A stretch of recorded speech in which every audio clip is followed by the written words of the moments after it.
ഇപ്പോ പ്രധാനമായിട്ടും മഹാരാഷ്ട്രയിലെ ഈ ഉദ്ധവ് താക്കറെയുടെ ഒരു പക്ഷമായിട്ടുള്ള ശിവസേനയുണ്ട്.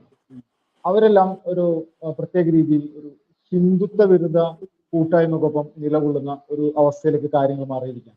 നിലനിൽപ്പിനാണോ എന്തിനാണെന്ന് അറിയില്ല. പക്ഷെ ഉദ്ധവ് താക്കറെ ഇപ്പോൾ മുന്നോട്ട് വെക്കുന്ന ആശയം അത് പ്രാക്ടിക്കലി ഈ പറയുന്ന മഹാരാഷ്ട്രയിൽ നടപ്പിലാകുന്നു. ഉദ്ധവ് താക്കറയ്ക്ക് ഒരു ശിവസേന ഉണ്ടെന്ന് ഞാൻ വിശ്വസിക്കുന്നില്ല. അയാൾക്ക് അദ്ദേഹത്തെ സംബന്ധിച്ച് അദ്ദേഹത്തിന് ബാൽ താക്കറയുടെ മകൻ എന്ന് പറയാം എന്നല്ലാതെ മറ്റൊരു വോയിസ് അല്ലെങ്കിൽ ഒരു സ്റ്റാൻഡ് ഉണ്ട് എന്ന് എനിക്ക് എവിടെയും തോന്നിയിട്ടില്ല. അദ്ദേഹം പ്രത്യേകിച്ചും ഈ പൊളിറ്റിക്സിൽ വരാൻ നിന്നിരുന്ന ആളല്ല. അദ്ദേഹം ഒരു പരസ്യ കമ്പനിയൊക്കെ നടത്തിയിരുന്ന ആളാണ്, ഒരു ഫോട്ടോഗ്രാഫറാണ്. അപ്പൊ അദ്ദേഹത്തെ സംബന്ധിച്ച് മറ്റേ ബാൽ താക്കറയുടെ ഒരു ശൗര്യമോ വീര്യമോ ഒരു നേതൃപാടവമോ അല്ലെങ്കിൽ ആളുകളെ പിടിച്ചു നിർത്താനുള്ള ഒരു കഴിവൊന്നും ഉദ്ധവ് താക്കറയ്ക്ക് എവിടെയുമില്ല. അത് ഉണ്ടെങ്കിൽ അത് രാജ് താക്കറയ്ക്ക് ആയിരുന്നു. പക്ഷെ അവസാന കാലഘട്ടത്തിൽ പുത്രസ്നേഹം ബാൽ താക്കറയ്ക്ക് ഉണ്ടായി. അപ്പൊ അതിന്റെ ഫലമായിട്ടാണ് ഉദ്ധവ് മുന്നിലോട്ട് വരുന്നതും രാജ് താക്കറെ പുറകിലോട്ട് പോകുന്നതും.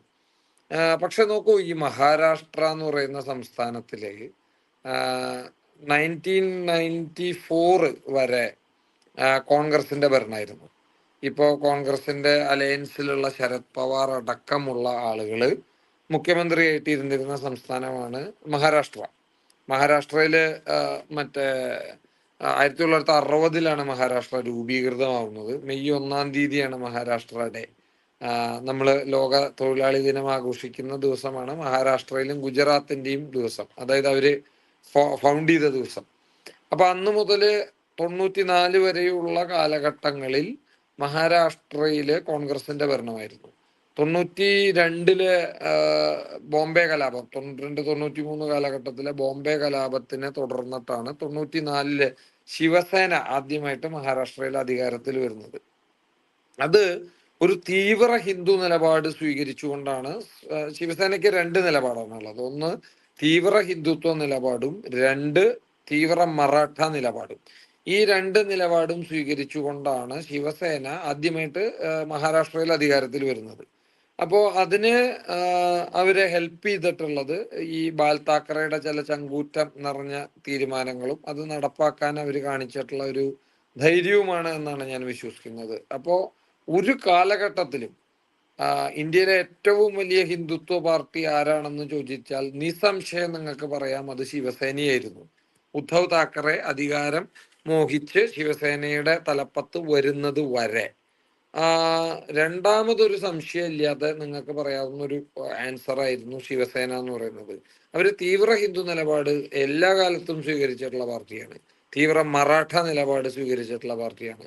ഈ 92-93 മറ്റേ ബോംബെ റയറ്റിലൊക്കെ മുസ്ലിമുകളെ പച്ചയ്ക്ക് കത്തിക്കാൻ ആയിട്ട് ആഹ്വാനം ചെയ്തിട്ടുള്ള ആളുകളാണ് ശിവസേനക്കാര്.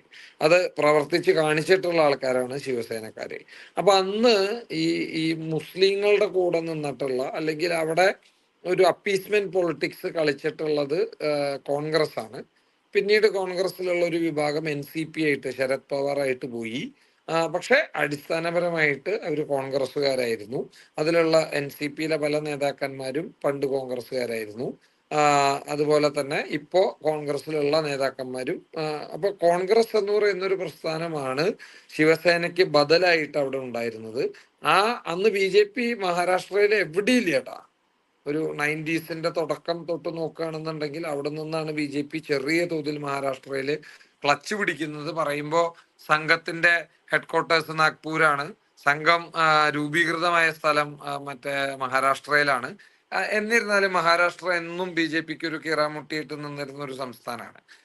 പിന്നീട് പതുക്കെ പതുക്കെ മഹാരാഷ്ട്രയിൽ BJP വളർന്ന് മറ്റേ 2014 ഒക്ടോബർ 31 ഫട്നാവിസിന്റെ നേതൃത്വത്തിൽ ഒരു BJP ഗവൺമെന്റ് അവിടെ ആദ്യമായിട്ട് അധികാരത്തിൽ വരുന്നത്.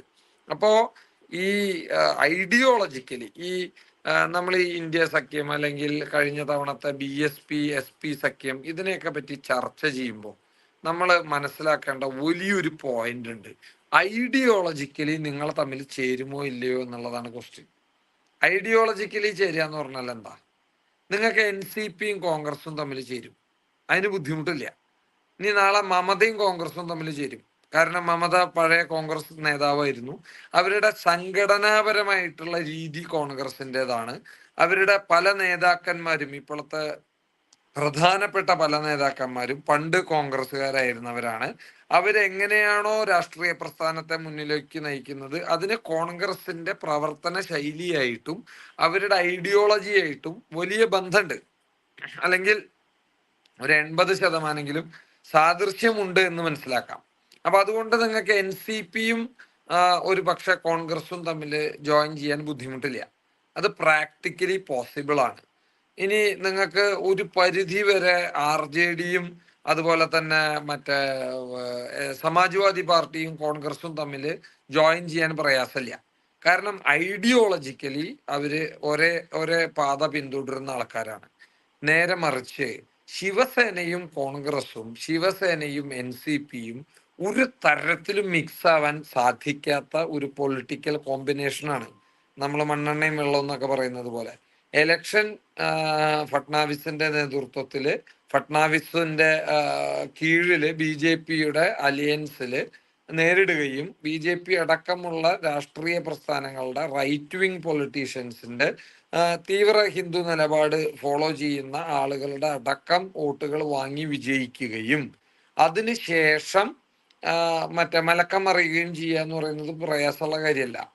നിങ്ങൾ ഇലക്ഷന്റെ മുമ്പ് ഇത്തരത്തിലുള്ള ഒരു കോമ്പിനേഷൻ ഉണ്ടാക്കുകയും ആ കോമ്പിനേഷനിൽ നിന്ന് ഇലക്ഷനെ നേരിടുകയും ആ ഇലക്ഷനിൽ വിജയിക്കുകയും ചെയ്യുക എന്ന് പറയുമ്പോഴാണ് ഇതിന്റെയൊക്കെ പ്രശ്നം വരുന്നത്. അത് നമ്മൾ UPയിൽ കണ്ടതാണ് മഹാഗഡ്ബന്ധൻ, ബീഹാറിൽ കണ്ടതാണ് മഹാഗഡ്ബന്ധൻ. ഇപ്പോ മറ്റേ മഹാരാഷ്ട്രയിലെ ഇലക്ഷൻ മത്സരിച്ച് വിജയിക്കുന്നത് വരെ, അവിടുത്തെ ഏറ്റവും വലിയ ഒറ്റകക്ഷിയായിട്ട് BJP വരുന്നത് വരെ ശിവസേന BJPയുടെ ആളായിരുന്നു. ഐഡിയോളജിക്കലി BJPയും ശിവസേനയും ഒരുപോലെയുള്ള ആൾക്കാരാണ്.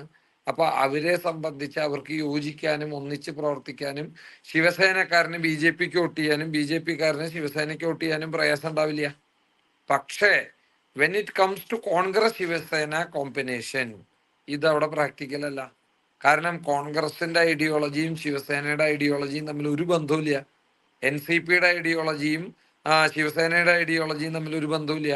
മമതയുടെ ഐഡിയോളജിയും കമ്മ്യൂണിസ്റ്റുകാരന്റെ ഐഡിയോളജിയും തമ്മിൽ ഒരിക്കലും യോജിക്കില്ല. അവര് പ്യൂർ ലെഫ്റ്റ് വിങ് പൊളിറ്റീഷ്യൻസ് ആണ് കമ്മ്യൂണിസ്റ്റുകാര്. മമത കോൺഗ്രസിന്റെ പോലത്തെ ഒരു രീതിയിൽ റൈറ്റ് വിങ് പൊളിറ്റീഷ്യൻസ് ആണ്. നിങ്ങൾക്ക് കോൺഗ്രസും BJPയും യോജിക്കും, കാര്യം രണ്ടുപേരും റൈറ്റ് വിങ് പൊളിറ്റീഷ്യൻസ് ആണ്. അപ്പോ ഒരു ഘട്ടത്തിൽ നിങ്ങളുടെ ഐഡിയോളജിക്കലി നിങ്ങൾ പല പല പോയിന്റുകളിലും എന്താ പറയുക, ഒരു സാമാന്യമായിട്ടുള്ള ചില കോമൺ ആയിട്ടുള്ള ഫാക്ടേഴ്സ് നിങ്ങൾക്ക് കാണാൻ പറ്റും. പക്ഷെ കമ്മ്യൂണിസ്റ്റുകാരും കോൺഗ്രസ്സുകാരും എളുപ്പമല്ല. കാരണം എന്താ വെച്ചാൽ ഒരാള് സോഷ്യലിസം നടപ്പാക്കണമെന്നും കമ്മ്യൂണിസം നടപ്പാക്കണമെന്നും എല്ലാം സ്റ്റേറ്റ് ചെയ്യണമെന്നും ഇവിടെ തൊഴിലാളി വർഗം രക്ഷപ്പെടണമെന്നും അവരാണ് സർവാധികാരികളെന്നും പറഞ്ഞിട്ട് പറച്ചില്ലെങ്കിലും പറഞ്ഞ് ഈ പറഞ്ഞ ലെഫ്റ്റ് ഐഡിയോളജിസ്റ്റ് ആയിട്ട് നീങ്ങുന്നു. ഇപ്പുറത്തെ സൈഡിലെ കോൺഗ്രസ്സുകാര് മുതലാളിത്തത്തെ പിന്തുണയ്ക്കുന്നു. അതുപോലെ തന്നെ വ്യവസായങ്ങൾ വരണമെന്ന് ആഗ്രഹിക്കുന്നു. സ്റ്റേറ്റിന് ഏറ്റവും കുറവ് അഡ്മിനിസ്ട്രേറ്റീവ് പവറേ വേണ്ടൂ എന്ന് വിശ്വസിക്കുന്നു. അപ്പോൾ അങ്ങനെ വരുമ്പോ ഇടതുപക്ഷത്തിന്റെ ആൾക്കാരുടെ മറ്റേ പ്രവർത്തന ശൈലിയിൽ നിന്ന് ടോട്ടലി ഡിഫറെന്റ് ആണ് കോൺഗ്രസ്സുകാരുടെ. ഞാൻ പറയാറുണ്ട്, BJPക്കാർക്ക് കോൺഗ്രസ് ആവാനോ കോൺഗ്രസ്സുകാർക്ക് BJPക്കാരാവാനോ ബുദ്ധിമുട്ടില്ല. കാരണം രണ്ടുപേരും ഫ്ലക്സ് രാഷ്ട്രീയക്കാരാ. കേരളത്തിലെ സ്ഥിതിയായിട്ടാണ് ഞാൻ പറയണേ. അപ്പോ BJPക്കാരും കോൺഗ്രസ്സുകാരനെ ഫോളോ ചെയ്യുന്ന ആൾക്കാരാണ്. ഫേസ്ബുക്കിലും വാട്സപ്പിലും ഫ്ലക്സിലും മാത്രം നേതാവുക എന്നുള്ളതാണ് ഇവിടത്തേക്ക്. നിങ്ങളെ ക്ലോസ്ലി പരിശോധിച്ച് കഴിഞ്ഞാൽ അറിയാം. അപ്പോൾ ആ നേതാക്കന്മാർ തമ്മിൽ ഒക്കാനോ അല്ലെങ്കിൽ അതേപോലെയുള്ള അണികൾ തമ്മിൽ കെട്ടിപ്പിടിക്കാനോ പ്രയാസമില്ല എന്നർത്ഥം. പക്ഷെ നിങ്ങളൊരു ഹാർഡ് കോർ CPIM പ്രവർത്തകരെ, ഞാൻ യഥാർത്ഥ പ്രവർത്തകനെയാട്ടാ പറയണേ, ഹാർഡ് കോർ CPIM പ്രവർത്തകന് ഒരിക്കലും ഒരു കോൺഗ്രസ്സുകാരൻ പ്രവർത്തിക്കുന്നത് പോലെ പ്രവർത്തിക്കാൻ പറ്റില്ല. നേരെ തിരിച്ചും പറ്റില്ല. കോൺഗ്രസ്സുകാരനോ BJPക്കാരനോ ഒരു ഹാർഡ് കോർ CPIM പ്രവർത്തകൻ പ്രവർത്തിക്കുന്നത് പോലെ പ്രവർത്തിക്കാൻ പറ്റില്ല. അപ്പൊ അത് ഐഡിയോളജിക്കലി ഡിഫറെന്റ് ആയിട്ടുള്ള ഒരു കൊളീഷൻ വന്നു കഴിഞ്ഞാൽ അത് ബാക്ക് ഫയർ ചെയ്യും. അതാണ് ഇന്ത്യയിലെ പൊളിറ്റിക്കൽ ചരിത്രം. നിങ്ങൾ എപ്പോൾ എടുത്തെടുത്ത് നോക്കിക്കോളൂ, എല്ലാ കാലത്തും ഇത്തരത്തിലുള്ള ഒരു അവിയൽ മുന്നണി എന്ന് പറയുന്നത് ഇന്ത്യയിൽ പരാജയമാണ്. 1977 അത്തരത്തിലുള്ള ആദ്യത്തെ കൊളീഷൻ ഇന്ത്യയിൽ വരുന്നത്. പറയുമ്പോൾ ലോധ, ജയപ്രകാശ് നാരായണൻ തുടങ്ങിയിട്ടുള്ള സമുന്നതരായിട്ടുള്ള നേതാക്കന്മാരായിരുന്നു ആ ഒരു കോമ്പിനേഷന് നേതൃത്വം നൽകിയിരുന്നത്. ആ സമയത്ത് വാജ്പേയി, അതുപോലെ തന്നെ മറ്റേ മൊറാർജി ദേശായി, മറ്റേ തുടങ്ങിയിട്ടുള്ള ഒട്ടനവധി, ഞാൻ നേരത്തെ സൂചിപ്പിച്ച പോലെയുള്ള ആൾക്കാര്, ഫെർണാണ്ടസിനെ പോലെയുള്ള ആൾക്കാര്, ജനതാ പരിവാറിൽപ്പെട്ട ഒട്ടനവധി അത്തരത്തിലുള്ള വലിയ നേതാക്കന്മാര് ഉണ്ടായിരുന്നിട്ട് പോലും 77-ൽ അടിയന്തരാവസ്ഥയ്ക്ക് ശേഷം വലിയ ഭൂരിപക്ഷം നൽകി ഇന്ത്യയിലൊട്ടാകെ ജനതാ പരിവാറിനെ മറ്റേ ആക്സെപ്റ്റ് ചെയ്തിട്ട് പോലും 2.5 വർഷം കഴിഞ്ഞപ്പോൾ മൊറാർജി ദേശായിനെ തട്ടിയിട്ട് ചന്ദ്രശേഖർ കയറി. പിന്നീട് നടന്നത് എന്താണ് എന്നുള്ളത് നമുക്ക് എല്ലാവർക്കും അറിയാം. അപ്പോ അത് പ്രാക്ടിക്കലി പോസിബിൾ അല്ല. പിന്നീട് 96 കാലഘട്ടത്തില്, അല്ല അതിനു മുമ്പ് VP സിംഗിന്റെ കാലഘട്ടത്തിൽ, രാജീവ് ഗാന്ധിയുടെ ആ ഒരു 88, 89 കാലഘട്ടത്തിൽ ഇത്തരത്തിലുള്ള കൊല്യൂഷൻസ് നമ്മൾ വീണ്ടും കണ്ടതാണ്. അതിലൊക്കെ ഷോർട്ട് ലൈഫാണെന്ന് അർത്ഥം. ഒരു വർഷം, ഒരു വർഷം 10 മാസം അങ്ങനെയൊക്കെയാണ് നമ്മൾ ഈ ഒരു മറ്റേ എന്താ പറയുക സമയത്ത് നമ്മൾ മറ്റേ ഇപ്പൊ VP സിംഗിന്റെ മിനിസ്ട്രി ആയാലും ശരി, ചന്ദ്രശേഖറിന്റെ മിനിസ്ട്രി ആയാലും ശരി, ദേവഗൌഡയുടെ മിനിസ്ട്രി ആയാലും ശരി, IK ഗുജറാളിന്റെ മിനിസ്ട്രി ആയാലും ശരി, ഇതെല്ലാം വളരെ ചെറിയ കാലഘട്ടത്തിലേക്ക് മാത്രമാണ് നിലനിന്നിട്ടുള്ളത്.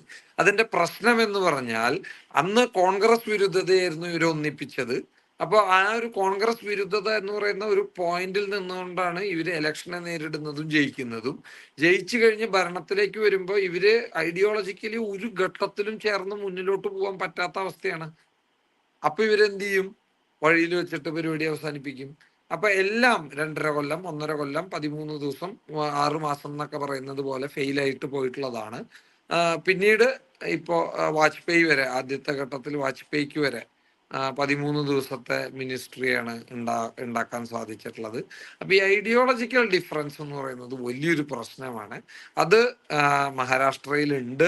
ശിവസേനയ്ക്ക് ഒരിക്കലും കോൺഗ്രസിനെ, BJPയെ സപ്പോർട്ട് ചെയ്യുന്ന ശിവസേനയ്ക്ക് അത് BJPയിലേക്ക് പാസ് ഓൺ ചെയ്യാൻ പറ്റും, NCPക്കും പാസ് ഓൺ ചെയ്യാൻ പറ്റും. കാരണം എന്താ വെച്ചാൽ അവർ ഐഡിയോളജിക്കലി രണ്ടു കൂട്ടരും സെയിം ആണ്.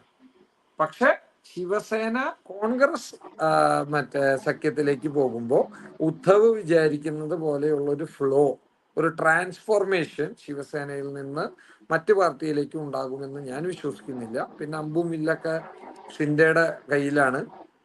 അതും വലിയൊരു സെറ്റ് ബാക്ക് ആണ്. ഉദ്ധവ് താക്കറയുടെ എക്സിസ്റ്റൻസ് ആണ്. പിന്നെ അദ്ദേഹത്തെ സംബന്ധിച്ച് ഇവർ ഈ പറയുന്നത് പോലെ ഒരു സഹതാപ തരംഗമൊന്നും അദ്ദേഹത്തിനോട് തോന്നേണ്ടതില്ല. കാരണം BJPയുടെ അലയൻസിൽ നിന്ന് ജയിച്ച് മകനും അച്ഛനും മന്ത്രിയാവണം, അച്ഛനും മുഖ്യമന്ത്രിയാവണം, മകന് മറ്റേ ബാക്കിയുള്ള മെയിൻ വകുപ്പുകൾ കിട്ടണം, 5 കൊല്ലം ഞങ്ങൾക്ക് കിട്ടണം എന്നൊക്കെ പറഞ്ഞ് ഏറ്റവും അധികം സീറ്റുള്ള BJPയെ കാലുവാരി അപ്പുറത്തേക്ക് പോയത് ഉദ്ധവ് താക്കറെയാണ്. അദ്ദേഹമാണ് ആദ്യം കാലുവരിയത്. അപ്പൊ BJP അവസരം കിട്ടിയ വഴിക്ക് തിരിച്ചു കാലുവരി. അത് രാഷ്ട്രീയത്തിൽ ആക്സെപ്റ്റബിൾ ആണെന്നാണ് ഞാൻ മനസ്സിലാക്കുന്നത്.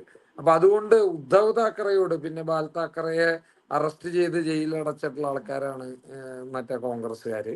അപ്പോൾ ആ കോൺഗ്രസ്സുകാരും NCPയും ഇരിക്കുന്ന സ്ഥലത്ത് പോയിട്ട് ഉദ്ധവ് ഇരിക്കുമ്പോൾ യഥാർത്ഥ ശിവസേനക്കാരന്റെ മനസ്സിൽ ഉദ്ധവിന്റെ സ്ഥാനം ഒരു ഒറ്റുകാരന്റെ സ്ഥാനമായിരിക്കും എന്നാണ് എൻ്റെ ഒരു വിലയിരുത്തല്. അപ്പോ കാര്യമായിട്ടുള്ള ഒരു ഇമ്പാക്ട് ഉദ്ധവിന് മറ്റേ അവിടെ മഹാരാഷ്ട്രയിൽ ഉണ്ടാക്കാൻ സാധിക്കില്ല. അദ്ദേഹം ഈ ഇലക്ഷൻ കഴിയുന്നതോട് കൂടിയിട്ട് ഐദർ നരേന്ദ്രമോദിയുടെ മുമ്പിൽ സറണ്ടർ ചെയ്യേണ്ടി വരും, അല്ലെങ്കിൽ അദ്ദേഹത്തിന്റെ രാഷ്ട്രീയ ഭാവി അതോടുകൂടിയിട്ട് അവസാനിക്കും എന്നാണ് ഞാൻ വിലയിരുത്തുന്നത്. മഹാരാഷ്ട്രയിൽ ഒരു പക്ഷേ ഈ മറ്റേ ശരത് പവാറിന് ശക്തിയുള്ള ചില സ്ഥലങ്ങളിൽ മഹാരാഷ്ട്രയിൽ ഒരു ഇമ്പാക്ട് ഉണ്ടാക്കാൻ ഈ ഇന്ത്യ സഖ്യത്തിന് സാധിക്കുമായിരിക്കാം. വളരെ നന്ദി.